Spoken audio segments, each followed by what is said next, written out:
This video will be your first video on the Organized Counting Unit, Lesson 1. Today's goal will be to develop basic and logical techniques for counting possible arrangements given a set of items. Part A, making choices at different stages. When making a series of choices, we want to find out how many different possible paths or outcomes there are. This concept will probably be best understood through an example.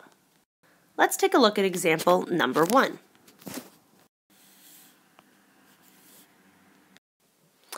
Deirdre wishes to purchase a new car. She has the choice of a 2-door or a 4-door, standard or automatic, and red, white, or gray exterior. We will make a tree diagram to visualize the outcomes, then count the number of leaves on the tree to find out how many possible cars Deirdre could make.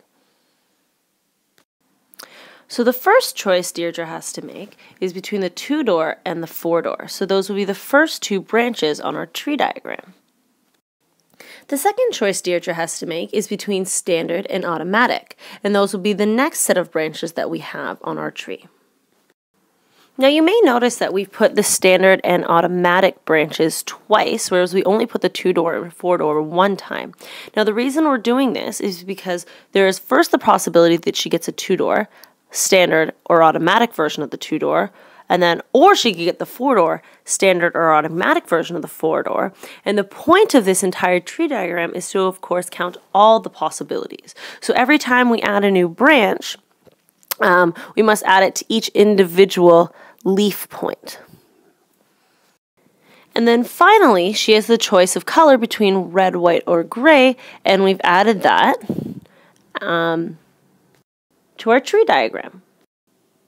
And since we have 3 color options, red, white, and gray, we have 3 branches, 1, 2, 3, for that option. We have those 3 branches per individual case, right?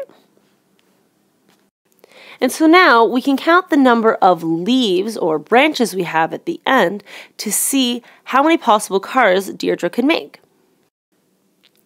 There are 12 leaves in total, or 12 different arrangements of the choices that Deirdre had, and therefore 12 possible cars. Now let's take a look at example number 2. For lunch, Bob can have water, chocolate milk, or orange juice to drink. He can have a peanut butter sandwich, soup, and salad, or burger and fries as his main dish, and he can either have an apple or grapes as his side dish. Assuming that he wants a main dish, a side, and a drink, how many possible lunches could Bob choose from? So what we want to do is determine the number of possible arrangements between drinks, main dishes, and side dishes to determine the number of possible lunches that Bob could have. So again, we're going to approach this question using a tree diagram. So first, Bob has 3 different choices for a drink: water, chocolate milk, or orange juice. Second, he has 2 different choices for a main dish: the peanut butter sandwich combo or the burger combo. And finally, Bob has 2 different possible side dishes: apples or grapes. And so now we're going to take our time and count all the different leaves or paths on our tree diagram to see how many possible lunches Bob can choose from. And since there are 12 leaves on our tree, therefore Bob can choose from 12 possible lunches. So when we look at Bob's choices, he had 3 different choices for his drink, he had 2 different choices for his main dish, and 2 different choices for his side dish. And if we do 3 times 2 times 2, we get 12, which is exactly the same thing we got when we made our tree diagram, except this is much quicker.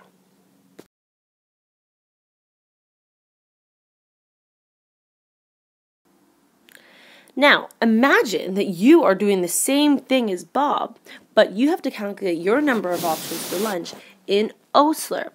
You can imagine that our tree diagram would get very big and very ugly very quickly. There must be a more efficient method for counting. So if you need to make a first choice and a second choice and a third choice and so on, then you can multiply the number of choices for each stage to calculate the total number of possible outcomes. And this is known as the fundamental counting principle. And that's written for you right here on your page. So the fundamental or multiplicative counting principle. If a task or process is made up of stages with separate choices at each stage, the total number of choices is m times n times p, and so on, where m is the number of choices at the first stage, n is the number of choices at the second stage, p is the number of choices at the third stage, and so on. On your own, try example number 3. See how many options we have for lunch in Osler Hall. You can write the options that you think of available in this chart here below. Or you could do this at Monday at lunch and actually see how many options there are available, and then multiply the numbers to see how much variety is there. Now let's take a look at example number 4. In your first year of university, you get a co-op job for the summer. Yay! This job requires you to dress professionally each day. Boo. Worse off, you do not have a lot of clothing that suits these purposes. You do, however, have the following items in neutral colors, which means they match. 4 different shirts, 3 different dress pants, 5 ties, and 2 pairs of dress shoes. If you must wear a shirt and a tie and pants and shoes, but don't worry, no one's looking at your socks. How many different outfits can you create until you get your first paycheck to buy more clothes? So to answer this question, we're going to use the fundamental counting principle because it is much easier and less time-consuming than drawing a tree diagram. While that would be correct, this is just easier. So, since we have 4 different pairs of shirts, we're going to multiply that by the number of different ties, which is 5, by the number of different dress pants, which is 3, and the number of different shoes, which is 2, which in total equals 120 different outfits.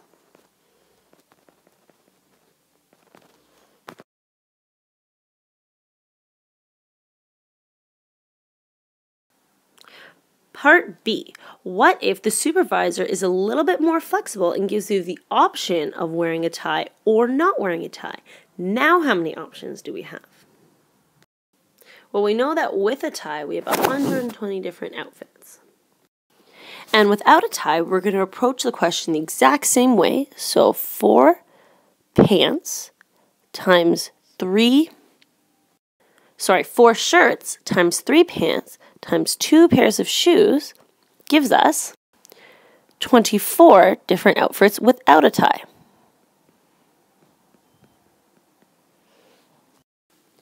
Therefore, 120 outfits with a tie